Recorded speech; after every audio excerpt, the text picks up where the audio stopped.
한번 다 같이 따라해 보시겠습니다. 침묵하신 날에도. 오늘 침묵하신 날에도라고 하는 제목으로 함께 말씀을 나누고자 합니다. 욥기 23장에 있는 말씀을 가지고 침묵하신 날에도 라고 하는 제목으로 은혜를 나누고자 합니다. 그 뒤에 뭐가 나올까요? 침묵하신 날에도. 예? 일하신다? 예. 이건 뭐 설교 내용이 거기까지입니다. 침묵하신 날에도 하나님은 일하고 계시다. 이 사실을 알면 우리의 믿음이 이 땅 가운데서 조금은 더 힘을 얻고 살아갈 줄 믿습니다.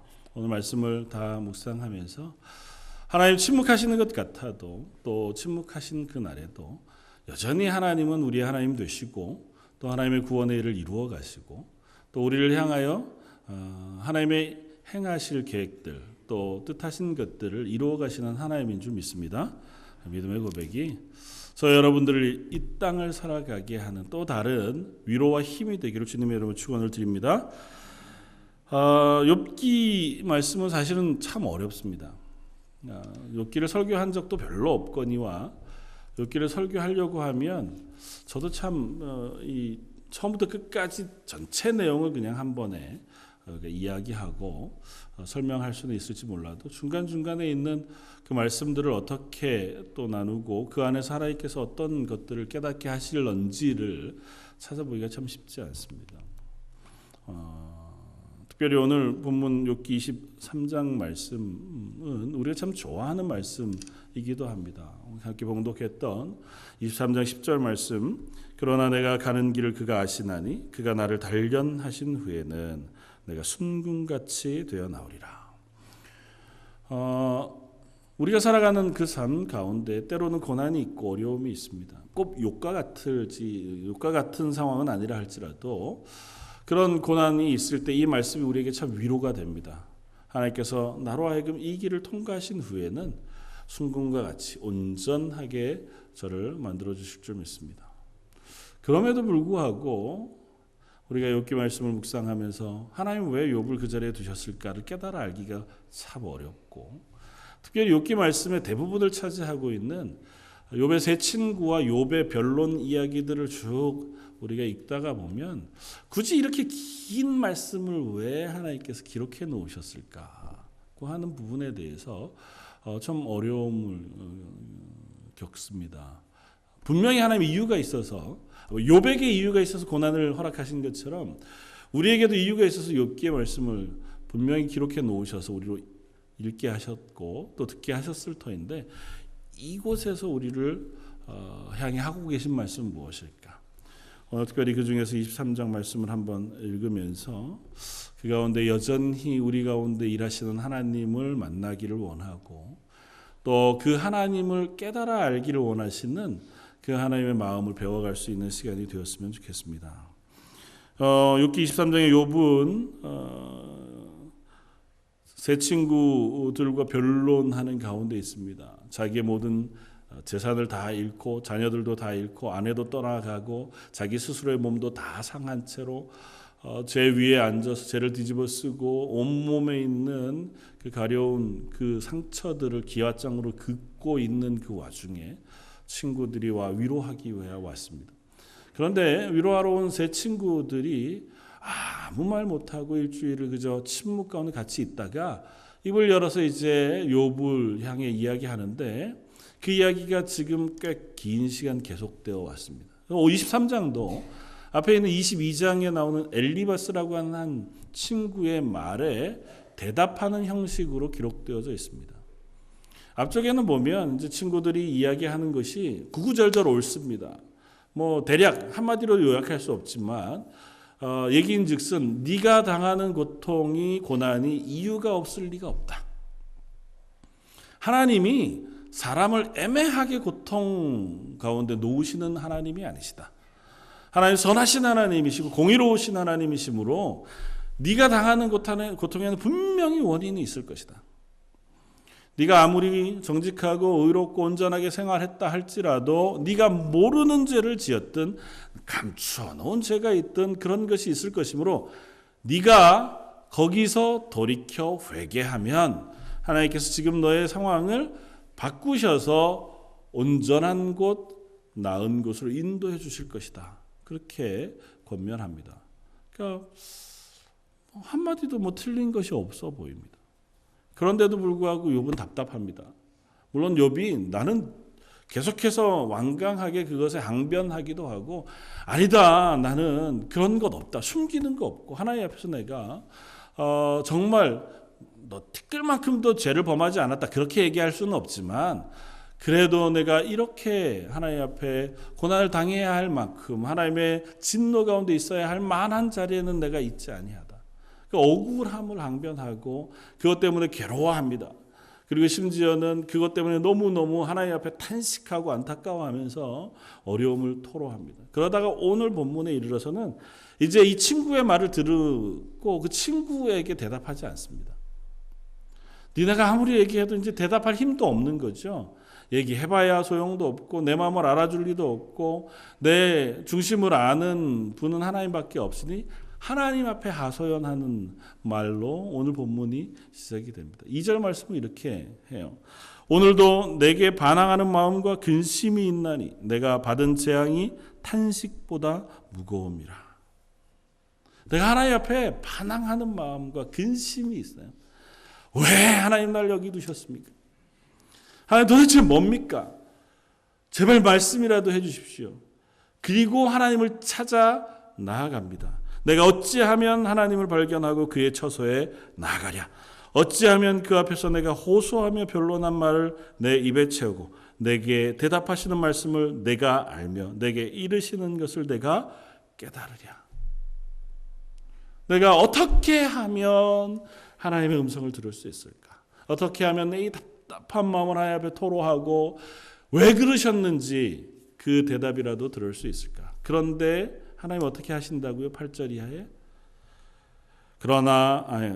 그런데 내가 앞으로 가도 그가 아니 계시고 뒤로 가도 보이지 아니하며 그가 왼쪽에서 일하시나 내가 만날 수 없고 그가 오른쪽으로 돌이키시나 배울 수 없구나. 아무리 해도 내가 하나님을 만날 수 없고 대답을 들을 수도 없고 또 그분의 음성을 들을 수도 없다고 토로합니다. 저는 욥기 전체 말씀 가운데 이 8절 9절 말씀이 제일 마음에 남습니다. 제가 그와 같은 고통에 있어 본 적도 없고 또 그렇게 애타게 찾다가 하나님을 만나지 못해서 답답한 경험을 실제 한 적도 없지만 우리 인생을 살아가다가 보면 이와 같은 지경에 설 때가 많이 있습니다. 하나님 앞에 기도해도 응답하시지 않는 것 같고 오랜 시간 동안 마음에 두고 간구하는 기도의 제목을 가지고 있어도 하나님이 이 길을 어떻게 인도하실런지 도무지 알지 못하는 상황 속에 답답함 가운데 서 있을 때도 없지 않습니다.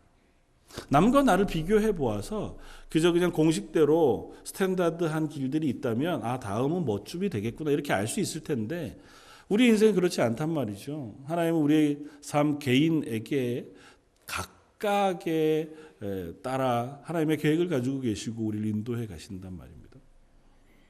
하나님 나는 어떻게 되는 겁니까? 내 다음 스텝은 뭡니까? 아니 하나님 나를 이곳에 두신 이유는 뭡니까?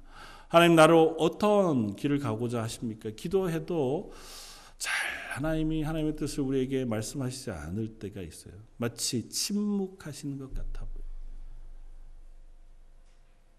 아마 욥이 그러한 상황 속에 있었던 것 같습니다. 욥은 더 했겠죠. 앞쪽에 긴 시간 속에 탄식의 탄식을 거듭하다가 결국은 이곳까지 나왔습니다. 그리고 나서 하는 욥의 고백을 우리가 듣습니다. 10절 말씀. 그러나 내가 가는 길을 그가 아시나니 그가 나를 단련하신 후에는 내가 순금같이 되어 나오리라. 이게 굉장한 믿음의 고백이라기보다는 여기까지 갈 수밖에 없어서 이와 같은 고백을 지금 욥이 하는 것 같아요. 내 마음을 친구들도 몰라줘요. 아무리 얘기해도 대답이 되지 않습니다. 친구들이 얼마나 많은 말로 한 번, 두 번, 세 번 또 사람을 바꿔가면서 정말 어떻게 보면 표현이 좀 그렇지만 종교적으로 아주 정직하고 바른 조언들을 합니다. 그런데 나는 지금 그게 전혀 위로도 되지 않고 내 상황에 적합하지도 않아요. 내가 지금 겨우 내 마음을 의지할 수 있는 분은 하나님밖에 없어요. 그래서 10절의 고백을 하는 거예요. 그러나 내가 가는 길을 하나님은 알고 계시는 줄 믿습니다까지 가는 거예요. 내가 잘 모르겠습니다. 그러나 하나님은 아시니까, 하나님 선하시니까 이 길이 끝나고 나면 나를 정금과 같이 순전하게 만들어 주실 줄을 제가 고대합니다, 소망합니다, 믿습니다예요. 어떻게 보면 처절한 믿음의 고백일 수 있습니다. 그리고 나서 욥이 하나님 앞에 이렇게 이야기합니다. 11절 내 발이 그의 걸음을 바로 따랐으며 내가 그의 길을 지켜 치우치지 아니하였고 내가 그의 입술의 명령을 어기지 아니하고 정한 음식보다 그의 입의 말씀을 귀히 여겼도다. 하나님 아시지요? 제가 늘 하나님의 합당한 삶을 산 건 아니어도 그래도 제가 제 발걸음이 하나님을 따라 살기 위해서 했었고 하나님의 말씀에 순종하기 위해 했었고 제 발이 치우치지 않기 위해서 제가 애쓰며 살았다는 사실을 하나님은 아시지 않습니까? 내 친구들은 지금 나한테 회개하라고 해요. 우리들이 모르는 죄가 숨겨놓은 게 있을 거야. 그러니까 네가 그 지경에 있을 거야. 라고 애매하게 얘기해서 제가 답답하지만 하나님은 제가 이제껏 살아온 길을 아시지 않습니까? 완벽했다는 건 아니어도 하나님께서 제가 하나님 앞에 신실하고자 하나님의 말씀을 순종하고자 애썼던 그 마음을 아시지 않습니까? 그러므로 하나님은 제 길을 또 온전하게 선한 길로 인도해 주실 것을 사모합니다. 기대합니다. 욥의 고백은 그것입니다. 이 고백 가운데 욥은 적어도 이 자리까지 하나님께서 이끌어 오셨다고 믿습니다. 그가 이 저주 가운데 혹은 고난 가운데 있었던 첫 시간에는 하나님 앞에 자기의 생일을 저주하고 자기를 뵌 어머니의 모태를 저주하고 심지어 하나님 앞에 나를 죽여주십시오라고 기도할 만큼 그 고통을 이길 수 없었어요. 심지어 자기가 변론하는 친구들 앞에서 적극적으로 내 삶을 변론합니다. 아니야, 절대 아니야. 니들이 얘기하는 거 아니야. 니들이 얘기하는 거 옳긴 옳지만 나는 아니야. 이렇게 변론해 갑니다. 그러다가 점점 결국은 오늘 본문의 자리까지 표현상 어떨지 모르지만 밀려옵니다. 그리고 나서 그 자리에서 하나님 앞에 고백합니다.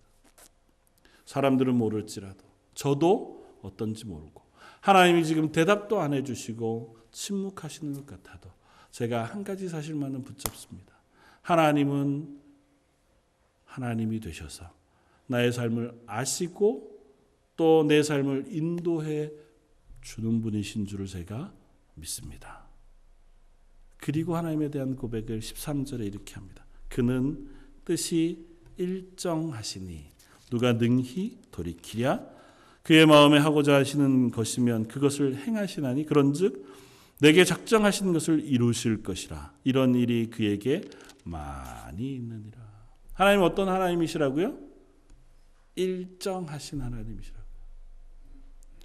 사랑하는 성도 여러분, 하나님은 변치 않으시는 하나님이신 줄을 믿으시길 바랍니다. 이 고백이 욥으로 하여금 이 고난을 버틸 수 있는 가장 큰 힘이 되게 하는 믿음의 고백인 줄 믿습니다. 하나님은 일정하시니 그 뜻을 변개치 않으세요. 하나님은 우리가 어떠함에 따라서 하나님의 뜻을 바꾸시거나 어떤 상황에 따라서 하나님의 계획을 변하시는 하나님이 아니세요. 하나님은 창세 전부터 영원까지 변치 않으시고 일정하신 하나님이세요. 우리를 향하여 긍휼을 베푸시고 하나님의 구원을 계획하시며 이루시기까지 쉬지 않으실 뿐만 아니라 그 뜻을 한 번도 변개하지 바꾸신 적이 없는 하나님이세요. 창세기부터 계시록까지 우리는 하나님을 발견해 갑니다. 하나님 앞에서 인간이 거듭거듭 범죄하고 하나님 향하여 등을 돌릴 때에도 하나님은 하나님의 구원의 계획을 바꾸신 적이 없으셨습니다. 성경 안의 이야기들이 계속 그거잖아요. 하나님이 인간을 향하여 긍휼을 베푸시고 그들을 품 안아 구원의 길을 여셨습니다. 그 구원을 경험한 하나님의 사람들이 그 앞에서 기뻐 감사하다가 곧 등을 돌려 세상의 우상을 따라 자기의 길을 바꿉니다. 구약에서는 바알과 아세라 우상들을 따르고 또 신약에서는 자기의 욕심과 유혹 혹은 물질을 따라 자기의 길들을 바꾸어 갑니다. 그렇다고 해서 하나님이 우리를 향하신 구원의 계획을 바꾸시지 않으신다고요. 하나님은 우리를 향하여 구원하시기로 작정하시고 그 이름을 알리셨습니다. 하나님은 우리에게 하나님의 이름을 뭐라고 알리십니까? 나는 스스로 있는 자다. 그 이름을 바꾸어서 우리가 부르는 이름으로 하나님의 이름을 부르면 뭐라고요? 여호와 하나님이시라고요. 제가 자주 설명하지만 여호와 하나님은 뭐라고요? 뭐와 연관되어진 이름이라고요? 언약과 연관되어졌다고요.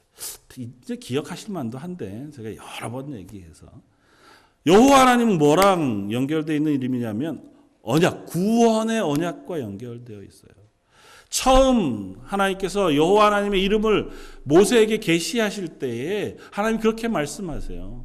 나는 아브라함과 이삭과 야곱의 하나님이다. 내가 아브라함에게, 이삭에게, 야곱에게 언약한 언약을 잊지 않고 지금 이스라엘 백성 너희에게 또한 이루기 위하여 모세를 찾아오신 하나님이세요. 시내산 위에서 이스라엘과 언약하신 하나님이시고 그 언약을 예수 그리스도를 통하여 완성하신 하나님이세요. 하나님은 그 언약을 한번 계획하시고 그것을 완성하시기까지 그 뜻을 변개치 않으세요. 지금도 그 예수 그리스도의 구원을 우리에게 적용시켜 하나님의 나라 부르시는 그날까지 하나님의 구원의 언약을 포기하지 않으세요. 그런데도 불구하고 사람은 그 안에서 그 하나님의 언약을 받은 사람들은 늘상 변해왔다고. 아니 뭐 멀리 갈 것도 없죠. 저와 여러분들 보면 알잖아요. 예수님의 십자가의 보혈로 구원을 얻었습니다. 그것으로 인하여 얼마나 큰 감격을 우리가 누립니까? 나 같은 죄인들 하나님이 아들로 딸로 하나님의 자녀로 불러주시니 참 감사합니다. 우리가 고난 가운데 기도했다 하나님께서 나를 붙잡아 주시고 격려해 주시고 바로 세워주실 때 역시 하나님은 내 하나님이 되십니다. 우리가 그렇게 고백하잖아요. 그러다가 순간 우리는 세상을 향해서 발을 돌리기를 기뻐합니다. 내 마음의 욕심을 따라서 욕망을 따라서 얼마든지 하나님의 말씀을 등지고 갑니다. 마치 우리가 잘 아는 김유신 이야기처럼 말 타고 집으로 가려고 했더니 눈 떠보니까 늘상 가던 기생집 앞이더라. 그런 것처럼 우리가 하나님의 사람이에요. 나는 하나님의 뜻대로 살고 싶습니다. 가다가 보니까 또 거기에요. 범죄했던 자리, 내 마음의 욕심의 자리, 내가 실패했던 자리, 내가 좋아하던 것들, 세상이 기뻐하는 자리, 거기에 가 있습니다. 내 다리를 칼로 벨 수도 없는 노릇이고. 그런데도 불구하고 하나님은 우리를 향하여 하나님의 구원하시는 계획을 바꾸시지 않으셨다고요. 하나님은 일정하시니라고 하는 고백은 그와 같은 고백인 줄 믿습니다. 하나님은 우리를 향하여 그 뜻이 일정하십니다. 하나님은 결코 우리의 환경 때문에 뜻을 바꾸시지도 않을 뿐만 아니라 타협하시지도 않습니다. 그래, 니네가 약하구나. 그러면 하는 수 없지. 요 정도쯤만 와라. 그렇게 타협하시지도 않습니다. 우리가 이해하면 하나님께서 끌고 가시고 모르면 또 끌고 가시지 않거나 그러시지도 않아요. 아무것도 모르는 채로 그저 하나님의 구원의 계획을 그저 따라가기도 합니다. 그렇게 해서라도 하나님은 하나님의 구원을 이루시고 완전하게 완성하시는 하나님이시라고 우리는 고백합니다. 다만 그 고백이 있음에도 불구하고 욥은 그 하나님 앞에서 탄식합니다. 욥이 여기까지 오는 데에는 그 앞에 탄식이 있어야 했어요. 2절 말씀의 탄식을 우리가 다시 한번 봅니다. 2절 오늘도 내게 반항하는 마음과 근심이 있나니. 누구한테 반항하겠어요? 하나님 앞에 반항하는 겁니다. 하나님 앞에 정말 마음에 안타까움과 답답함을 담아서 하나님 앞에 기도하는 거예요. 욥기를 설교하면서 박영선 목사님의 본문에서 이 탄식과 이 고백을 예수님의 기도와 연결해서 이해하셨는데 참 의미가 있겠다 생각이 되어지더라고요. 히브리서 5장에 보면 히브리서 5장 7절에 예수님을 향하여 이렇게 설명합니다. 그는 육체에 계실 때에 자기를 죽음에서 능히 구원하실 이에게 심한 통곡과 눈물로 간구와 소원을 올렸고.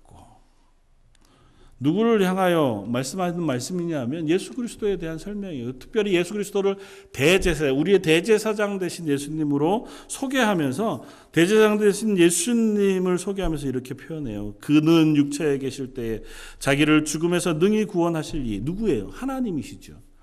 그에게 심한 통곡과 눈물로 간구와 소원을 올렸다. 어디일까요? 겟세마네 동산에서의 기도입니다. 예수님께서도 십자가를 앞두고 그 십자가를 지시기 전에 하나님 앞에 기도하셨습니다. 물론 하나님이신 예수님께서 기도하신 그 기도야 우리가 하는 기도와 다르겠죠. 그러나 히브리서에서 표현은 그가 심한 통곡과 눈물로 간구했다고 표현해요.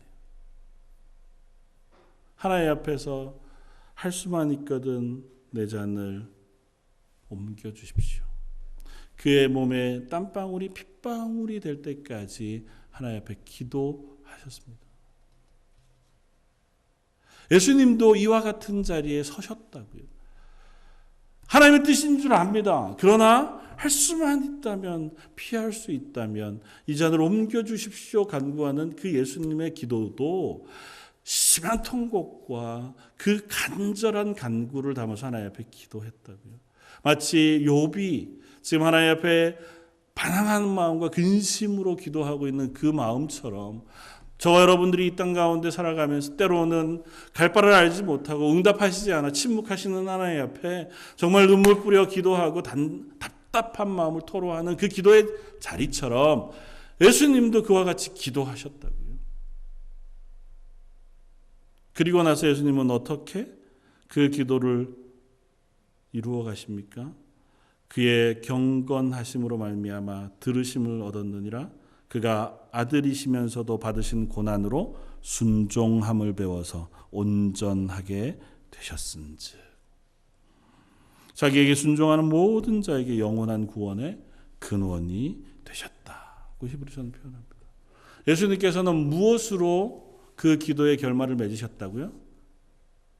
경외함으로, 순종함으로. 하나님을 경외한다는 표현은 그 하나님의 능하심과 놀라우심을 순종하고 순복하고 그것에 그 놀람으로 그 말씀에 순종하는 거예요. 그러니까 어떻게 좋게 표현하면 좀 나쁘게 얘기하면 굴복하는 겁니다. 하나님의 뜻이 그거라면 제가 어쩔 수 없지요가 되는 거예요. 물론 예수님과 하나님의 관계를 그렇게 표현하는 건 우습지만 예수님이 그렇게 순종하심으로 어떻게 해요? 완전함을 이루셨다고요. 욥에게도 저와 여러분들에게도 동일한 것이 이루어지는 줄 믿습니다. 우리가 할 수 있는 것은 결국은 순종하는 것밖에 없어요. 하나님은 완전하신 분이시고 하나님은 전능하신 분이세요.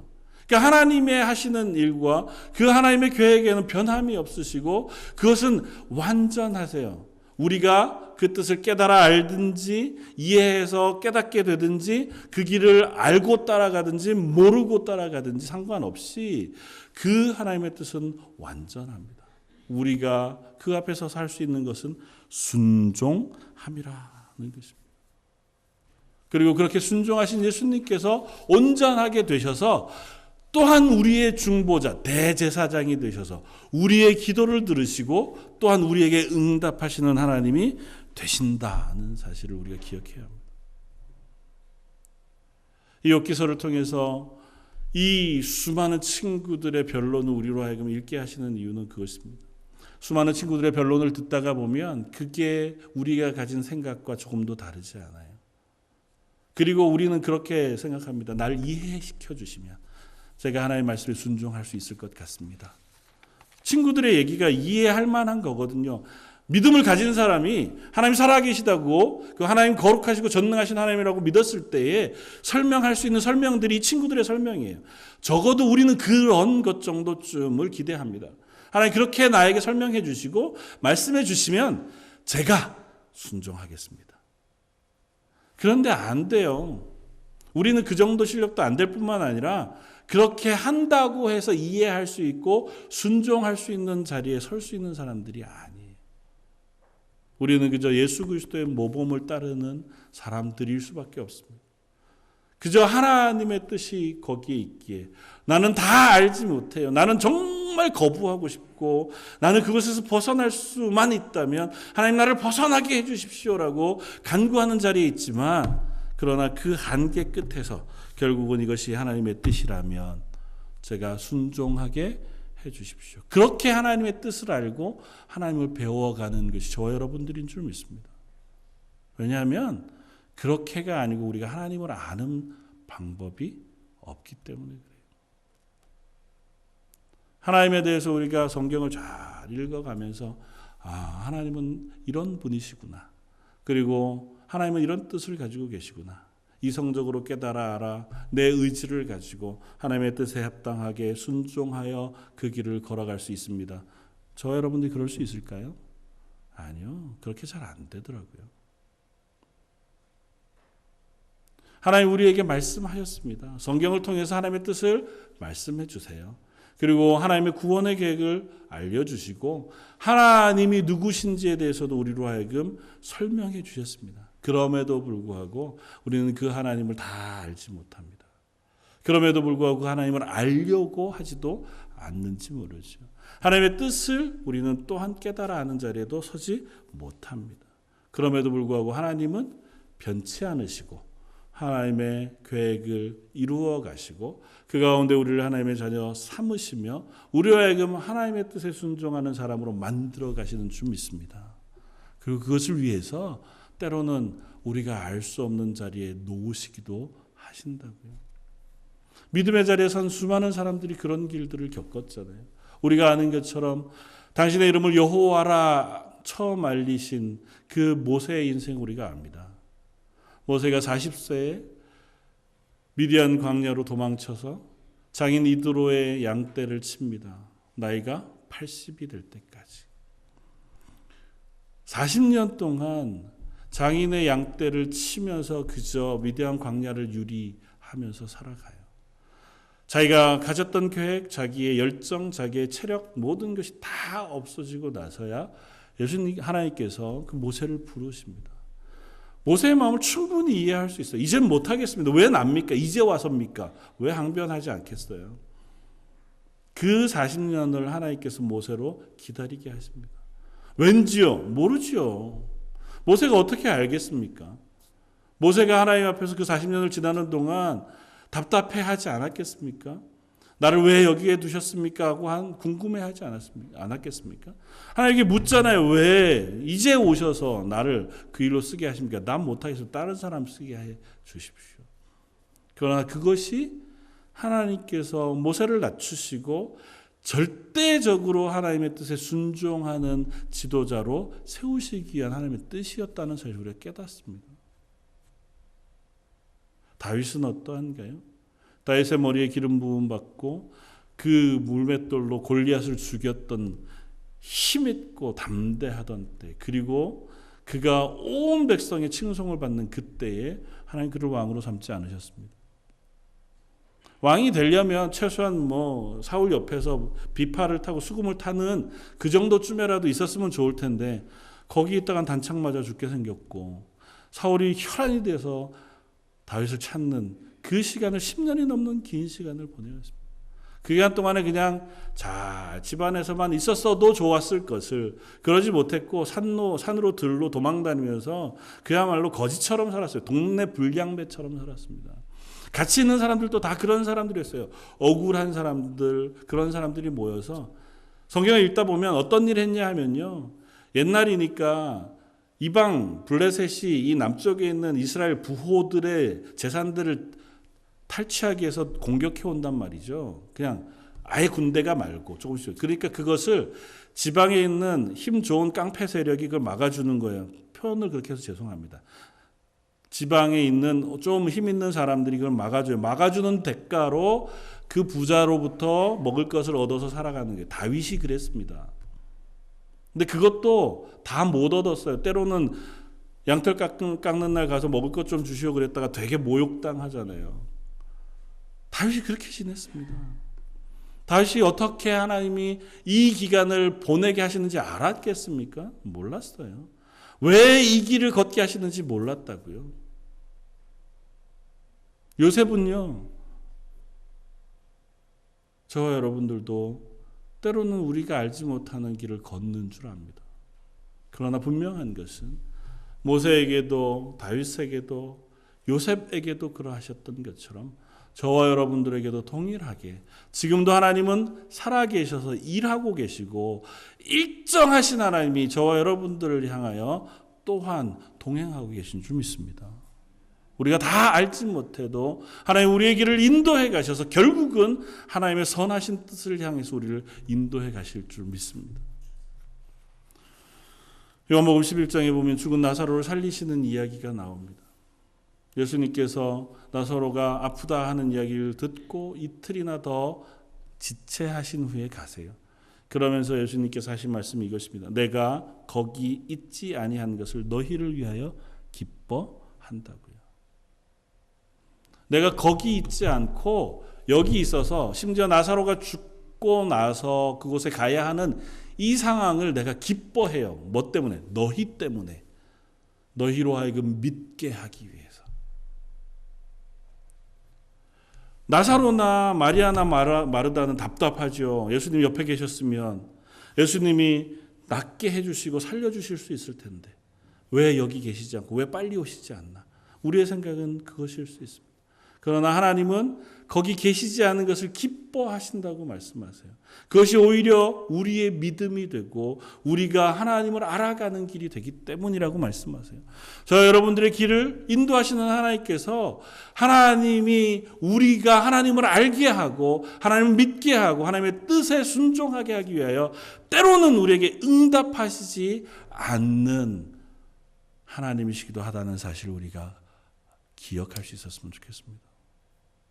하나님 왜 말을 안 들으십니까? 하나님 내게 말씀해 주시면 나로 하여금 설명해 주시면 제가 기꺼이 순종할 수 있습니다. 장담하는 우리에게 아니다. 내가 너에게 설명해 주지 않아도 내가 지금도 너를 위해서 일하고 있다고 말씀하시는 줄 믿습니다. 사랑하는 성도 여러분, 우리가 하나님 앞에서 이 길을 걸어갈 수 있는 것은 하나님 우리의 하나님 되시는 줄 믿기 때문인 줄 압니다. 내가 그 하나님을 손에 잡을 듯이 알고 그 하나님이 내 기도에 시시때때로 응답하셔서 야 정말 하나님 내 기도 들으시는구나 참 좋다 그럴 때뿐만 아니라 때로는 내가 알 수 없는 자리에 두시고 그곳에서 탄식하며 기도해도 들으시지 않는 것 같은 그 순간에도 하나님은 변치 않으시고 저와 여러분들이 하나님이 되시는 줄 믿습니다. 그 자리에서 이욥이 그랬던 것처럼 우리도 순종함을 배울 수 있는 하나님의 사람들이길 바랍니다. 그것이 하나님의 뜻인 줄 믿습니다. 그 자리에서 순종해 나아갈 때 비로소 우리는 하나님이 어떤 분이신지를 알게 되고 그 하나님이 우리를 향하여 허락하신 구원이 무엇인지를 깨달아 아는 자리에 설 수 있는 줄 압니다. 나의 한계를 넘어선 그 자리에서 우리는 하나님께 나로는 할 수 없으니 하나님이 해주십시오. 내가 순종할 수 없지만 하나님의 뜻에 저를 순종케 해주십시오. 그렇게 기도함으로 하나님의 은혜를 구하고 하나님의 도우심을 구함으로 하나님의 사람으로 살아갈 수 있는 저와 여러분들 되시기를 주님의 이름으로 부탁을 드립니다. 같이 한번 기도하겠습니다.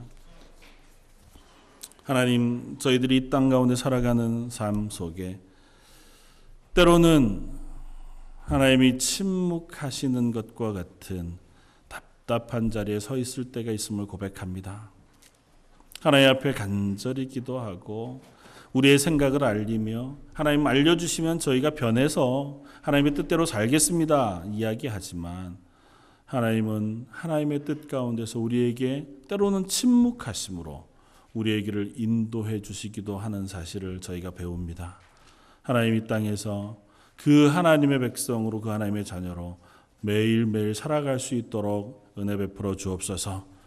그 자리에서 하나님의 뜻에 순종하는 사람 될 수 있도록 저희가 하나님 앞에 기도하며 나아갈 수 있게 하시고 기도할 때마다 그 자리에 서 있을 수 있는 힘과 은혜도 허락하여 주옵소서. 그래 결국에는 하나님이 정하신 길 가운데 믿음으로 하나님의 사람으로 설 수 있는 저희 런던 제일장로교 모든 성도들 되게 하여 주옵소서. 모든 말씀 예수님 이름으로 기도드립니다. 아멘.